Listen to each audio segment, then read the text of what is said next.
Good evening. Welcome to the Stephen Knight Show. Hope you're having a great Monday. We're going to try and make it better for you tonight.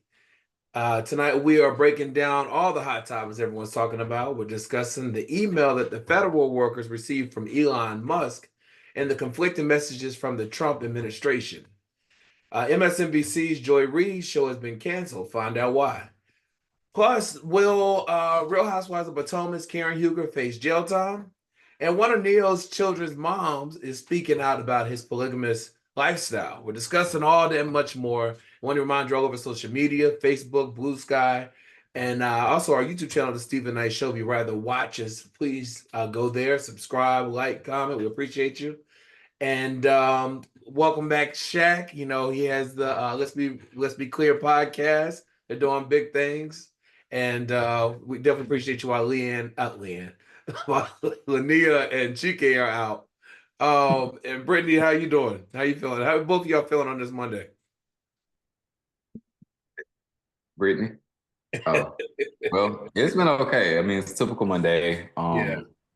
I mean, it's about over with now, so we got the hard part out the way. So it's been good. Exactly. I'm ready for it to warm up. Like, I'm ready for the summertime. Like, I'm tired of this weather going all over the place. And right back and forth. Right? And then I've been sick with allergies and stuff. It's a lot going on in this, A lot of people are being sick with allergies. Yeah. Mm-hmm. A lot of stuff going on. Strep throat, Yeah. H5, whatever, HN5, whatever it is. All of them. All of that. Like, it's just a lot. That's true. Well, listen, this is Black History Month. It's probably, I think, our last Black History shout out. But I wanted to highlight some of the, if these Black inventors didn't exist, we wouldn't have these things.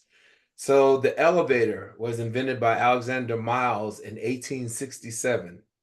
The fire extinguisher was invented by Thomas Marshall in 1872. The stethoscope was invented by Thomas A. Carrington in 1876. The lightning bulb, Louis Latimer in 1882. Ironing board, Sarah Boone, 1887. Mailbox, Paul L. Dowling in 1891. Pencil sharpener, John L. Love, 1897. Traffic lights, Garrett Morgan, 1923.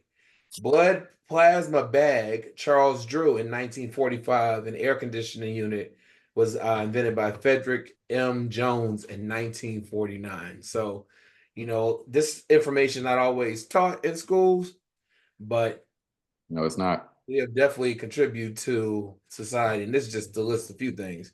But shout out to all the people that we have highlighted over the Black History Month. And remember that Black history is American history. So that's why we celebrate. Absolutely. All right. Well, our question of the day. So you remember the plane that almost crashed in Toronto? Do you think that the $30,000 no strings attachment payment was enough for the passengers on the Delta flight that almost crashed in Toronto? I'll start with you, Brittany. I don't know. I think I would have preferred. I think they should have had A, B, and C packages because, I mean, part of me kind of wants like free flights for a certain amount of time. Part of me want a little bit more money. Part of me want, I don't even know if I would want to fly Delta again, but I know I don't know. $30,000 is a lot of money, but you could run through it really quickly. I'd be like, that was a hard question for me because I guess it depends on how injured am I. Mm-hmm. How injured am I? How often do I need to travel? Like, who I was on the plane with me? Because then if my kids are on the plane and I'm their older person, or their guardian, I get they 30,000. So it depends on a lot of different factors for me. Y'all know I have a lot of extra questions. Hey, to see you coming with a statement. Yes. Shaq, what are your thoughts? Oh yeah, that's not enough for me. First of all, y'all see that plane? Yeah. It slipped and flipped. Yep.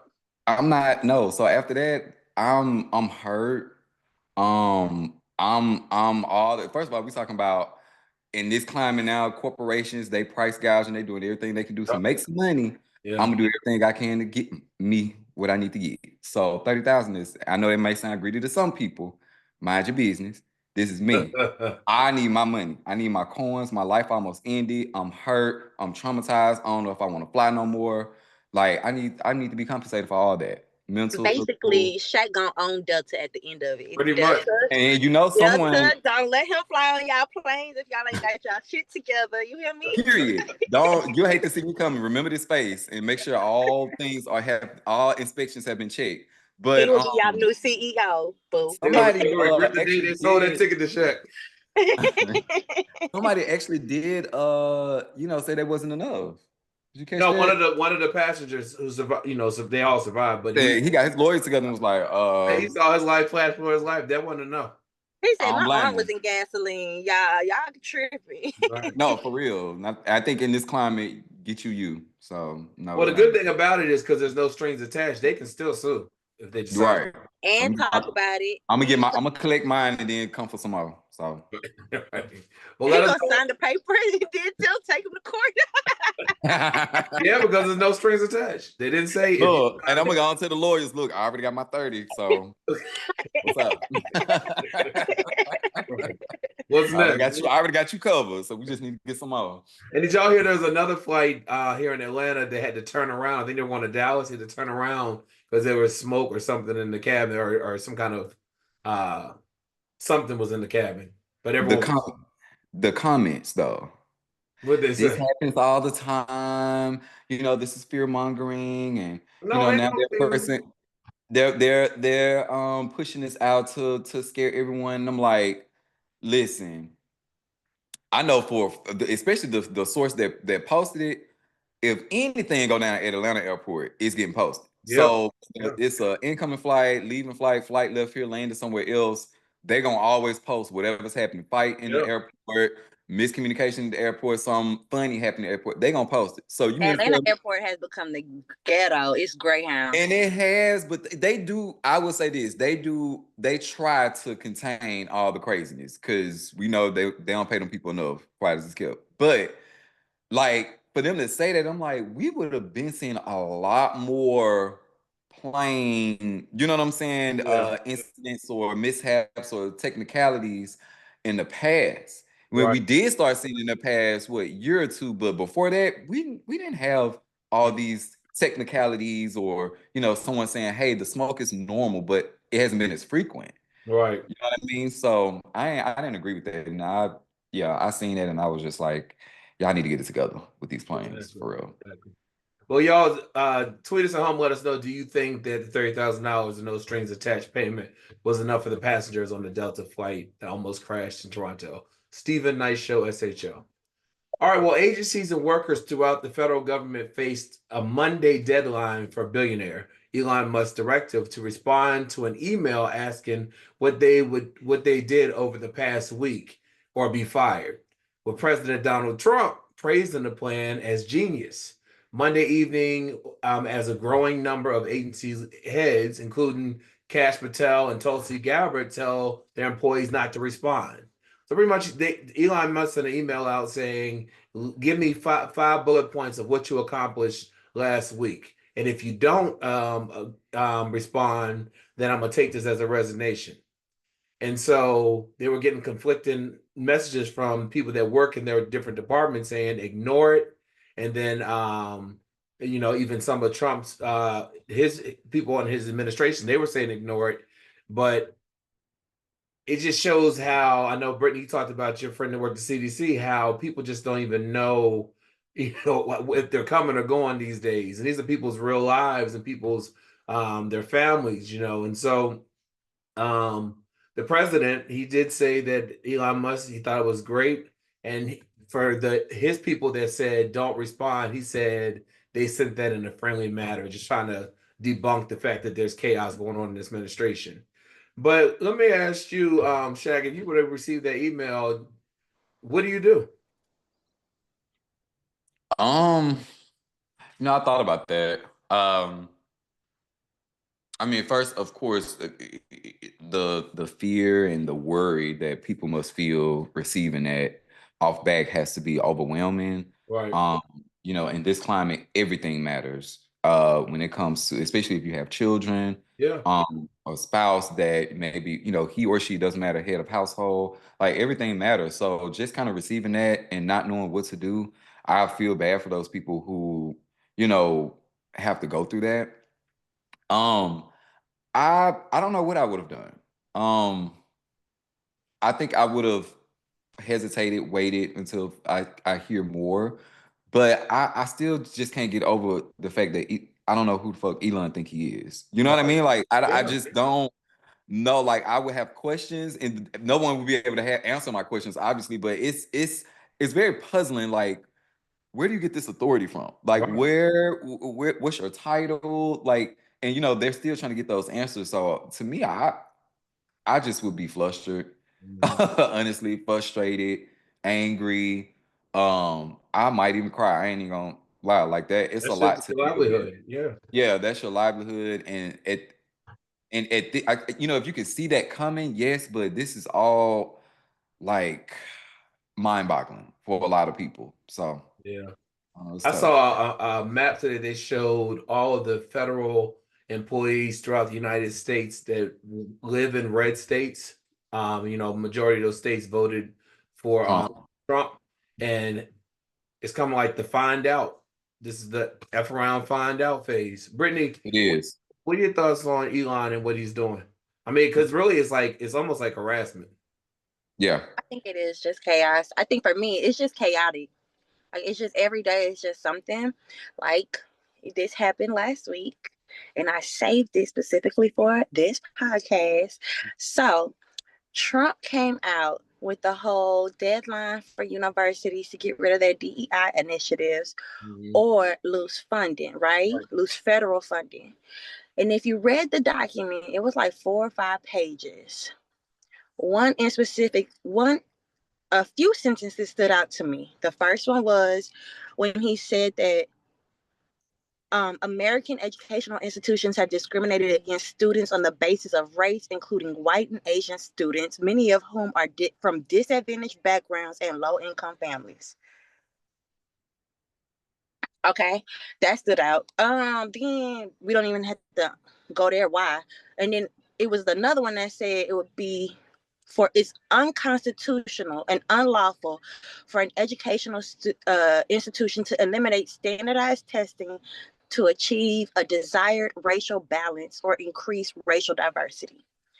So in my mind, I have a kid, a black boy Yeah. going off to college. That's why I be in my car, be having to pick him up from his job. Right. So here we got him in the college and we're trying to move him forward and get an advanced education. Right. He did not test well with the SAT and the ACT, as I most didn't either. black boys don't. Mm-mm. And if you understand adverse impact happens when you change something and it negatively impacts a variable that you did not intend to change. So if you go on, let's a scientific experiment. If you change one thing and it affects something, but you were trying to change a different outcome, like if you were trying to make testing more accessible to disabled people, and in turn it made the virtual aspect like bad for black young men, that is an adverse impact, negatively impacting something you did not intend to change. Right. And so that's why when they ask you to put your demographic on certain things, those things are important so that they can monitor, if I change this, then this affects who and what and how, right? Mm-hmm. So we know black boys struggle the most in those standardized testing. But the test be too long. They have test anxiety. They Yeah. have undiagnosed ADD, ADHD. They don't comprehend the material and are afraid to speak up, and all other kind of challenges.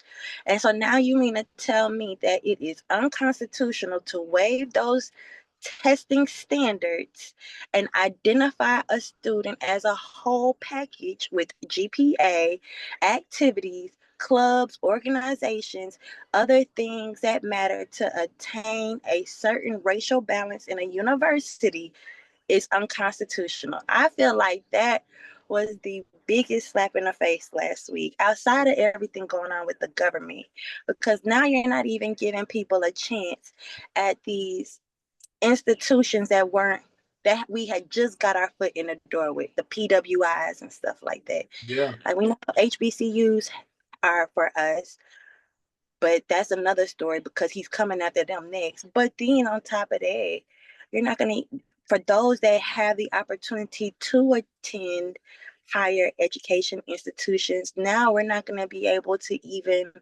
have our foot in the door, and we're already the minority. Does that make sense? Absolutely. And that's why when I saw this last week, he held a Black History event at the White House last week. And someone said, don't look at the performative nature of what he's doing. Look what he's eliminating. Look who he's trying to impact with these quote unquote DEI initiatives being, he just fired that 4-star general, the Black gentleman, and replaced him with someone who has no FBI experience whatsoever. I mean, I don't care if you invite these rappers and these raccoons to the White House. I don't care about that. I care about what you're doing, what you're showing, and how you. And so I made a post on this comment on TikTok, and this black guy comment, well, why would he have a host why would he have a Black History event? I don't even respond to those people anymore because it's all performance.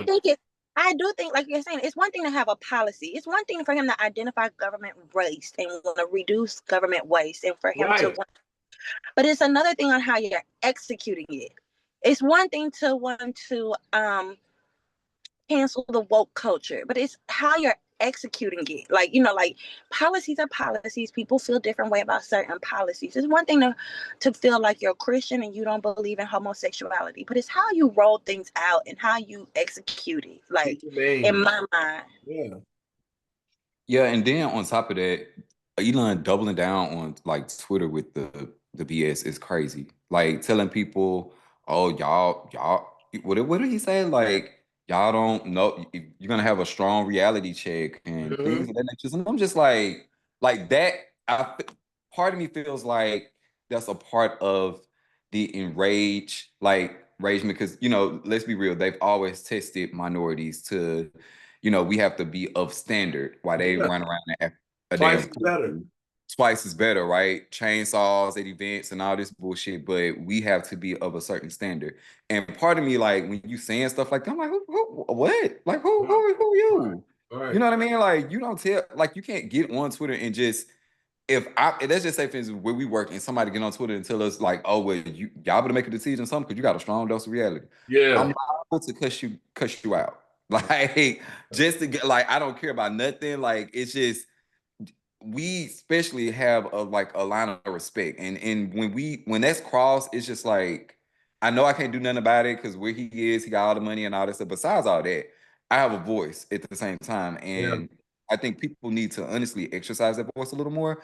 But the way that they're going about it, like Brittany said, it's just, it's terrible. It is terrible. It is terrible. Well, the Philadelphia Eagles, they won the Super Bowl against the Kansas City Chiefs, 40-22. And, typically the winning team is invited to come to the White House. Well, the Eagles decided they ain't going. And so they're not going. And one of the, according to the U.S. Sun, one of the players said, we represent a city and a state that is pushing for equal rights, respect, and values that respect every human being. We won't forget what happened and the criticism we received for taking a stance against racism. And we won't back down from our values of respect, integrity, and equality. If you remember, when they won in 2018, they didn't go as well. So, what are your thoughts on this team? Because, at the Super Bowl, Trump was there and he was high-fiving and taking pictures with the Chiefs, Patrick Mahomes and all of them. What are your thoughts on them not going, Shaq? Respect. Stand for something, fall for anything, as the saying goes. I think that everyone should be following suit. I don't know, like money is the root of all of this. Funding, people feel like they're gonna lose something because they're standing against something, but they don't understand that is what you're being tested right now, you know. And I understand it's hard, but at the end of the day, they don't have your best interest. So I feel like, you know, them standing up, having a platform that they have, they just won a Super Bowl, so they obviously on a high. Mhm. Um, and I feel like that's the right thing to do. Like, just go ahead and that's if you want to protest, there's so many different ways of protesting. I feel like that's, you know, their way of protesting, saying, no, this is where we stand on these policies. This is where we stand on how you're handling, you know, these cutting funding. Um, and like you said, they didn't go in 2018 as well. So we're not going now, especially now. Yeah, So especially now. Brittany, what are your thoughts on this? I love it. I love a good stance. I mean, Trump wasn't cheering for them anyway. Now, do be prepared. Trump is petty as fuck. So he gonna take the Kansas City Chiefs up there. So y'all don't get mad when y'all see him shaking hands with the losers. However, that be my thing with this hypocritical administration. Like, isn't that government waste? I mean, I'm not a football fan, but if we cutting off government waste so eggs can be cheaper, then flying somebody in to see the White House, a whole team is government waste. So make my eggs $2, please. Thank you, Trump. Right. And you uh, think about it, but him going to Super Bowl, how millions of dollars that cost for him and his people to go and And bring. like you talking about you eliminating government waste and Right. use government money. I'm confused. Like, thank you, Philadelphia Eagles, for not going. That maybe that'll make him save that money. Yeah. One of the things that upset me yesterday was when I read that MSNBC is canceling Joy Reid and Alice Wagner's shows. There's two different shows on the liberal network, which makes a major shakeup in programming. Now, according to Variety, two people familiar with the shakeup at NBC Universal back cable network will move a trio: Simone Sanders Townsend, Alicia Mendez, and Michael Steele. I like all three of them. To that 7 p.m. slot uh, on Tuesday through Friday. So what they're saying, the reason why the readout is being canceled is that she struggled with viewers since the election, where like for February she averaged 973,000 viewers, whereas of last year she had 1.3 million viewers in the same market. So it resulted in a 28% decline. Um, Alice Wagner, she has a weeknight show as well that comes on 9 p.m. and she's losing her show. I don't think they gave a reason on why she's losing her show, but apparently MSNBC's had some issues since the election. But um, a lot of people are stepping behind Joy Reid. Like, you remember when Kamala Harris first announced that she was well, when Joe Biden stepped down, they had all the black women had rallied together and made the call to raise the money. They did the same thing for Joy Reid yesterday. You see a lot of black female news casters coming out supporting her, and they really believe that this may be a good thing for her because like you see Don Lemon. Don Lemon is now an independent journalist. Don Lemon be going in. So there's this woman, Megan Kelly. She used to work for Fox News. Then she worked for NBC, but she got fired for some kind of racist thing she did. And she stays on Joy Reid, like calling her racist and whatever, whatever. Don Lemon took to social media today and he said, as someone who's been in this industry for over 30 years and someone who's been a person of color for 50 years, Megan Kelly, fuck you. And then he explained why he said it, you know. But just the fact that he has the liberty now to say, if you watch him on even on TikTok, he yes. really says how he feels because he doesn't have the giant of CNN on his back. So do you think, because Joy Reid, she has a following, she also has a podcast that comes on YouTube with it's another woman, I think her name is Michelle Reed, but they're not related, but they call each other fake cousins. And they talk about pop culture as well as politics. And it's actually a good show that comes on YouTube. So do you think that she had her last show today? Do you think that this will be a good move for her? What do you think? I'll start with you, Brittany. I I don't know these people. I don't really watch them. However, I love Don Lemon on CNN, and now that he's free, it's hilarious. But if you watch CNN, NYE, ball drop, and he be drunk. New Orleans. But he is the bomb. You hear Yeah. me? So I already knew he was a good time, and CNN letting him go just really like let him loose. So I mean, if that worked out for him, I think it'll work out for her. But shit, everybody in this industry just everybody losing their job left and right. Okay, it made me not even want to call in. Everybody getting fired. It don't matter who you work for at this point. Like, I saw Lester Holt stepping down from NBC, evening show, evening news. people at Starbucks, shit, like everybody losing their job. I don't even know, like. It's insane. It's Yeah. crazy. Like, this is insane.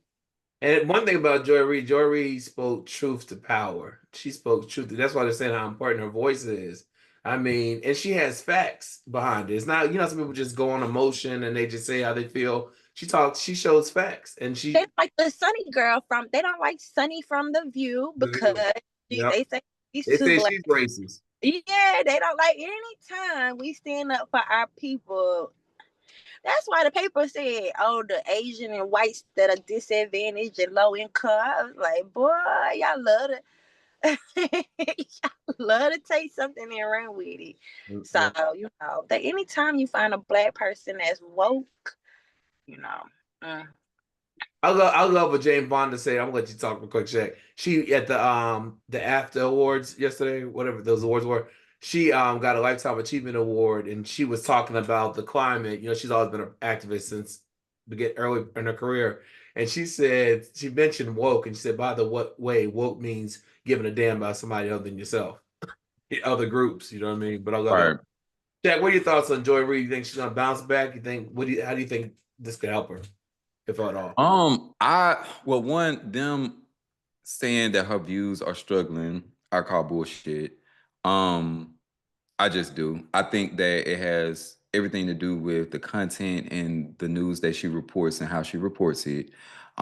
She always wraps it up with a powerful message. Yeah. She gives reality in her messages. She fact checks down. And she speaks with when you're proximity to Black people, you will understand. That's all I can say. Like, if whatever color you are, whatever race you are, whatever, if you have some proximity to Black people, especially Black women, then you will understand how serious her messages comes across. And it's not to be I don't think she's an alarmist. I don't think she's a conspiracy. Like, she speaks facts. She and she gives a little bit of hope, you know what I mean, of what we need to do, what we can do. And she stayed informed, and I like the fact that she always, regardless, I'm pretty sure they have some type of format that they have to follow when they're doing that, but when she wraps up her show, she always used to give those powerful messages at the end. And I do feel like she will be fine. I feel like a lot of people don't watch the news. I like MSNBC, but I do kind of look at them a little sideways from time to time. Some stuff, I kind of look at them sideways, and I think that she'll be fine. I think that nowadays what we are seeing is like a lot of people who do speak that language and kind of report it that way of what's going on. Like, I would say a truth sayer. They kind of are leaving these networks and finding their own platforms and their own voices to speak out. And so I think with that, a lot more people will tune into her. I think she'll get the support she needs. And I hope that she kind of continues to bang the drums even louder about what's going on. Because the people need that. Like, in this climate where things you can't even look at something and tell if it's true or not, or is it AI or not, or are they spinning the story? I mean, and like Brittany said, this administration is so hypocritical. They lie in your face. And I think it's just important that we have to consume some type of realness, whether we're uncomfortable with like hearing it. Because I know a lot of people I talk to, they just be like, oh, I don't want to hear that right now. I don't want to hear that right now. Like, I don't understand and that's kind of the problem. We need to hear it. We need to sit with it. We need to read. Even if it's just one article, find somebody that you like Dunn. Follow him. If that's somebody that you trust and speaks, and understands what's going on, the way he reports it, then follow him. So I think she'll be fine. Like I said, I do call bullshit on all of that. I think that they just wanted to say, hey, you're talking too much. That's going against what the network is trying to do, which they should be doing.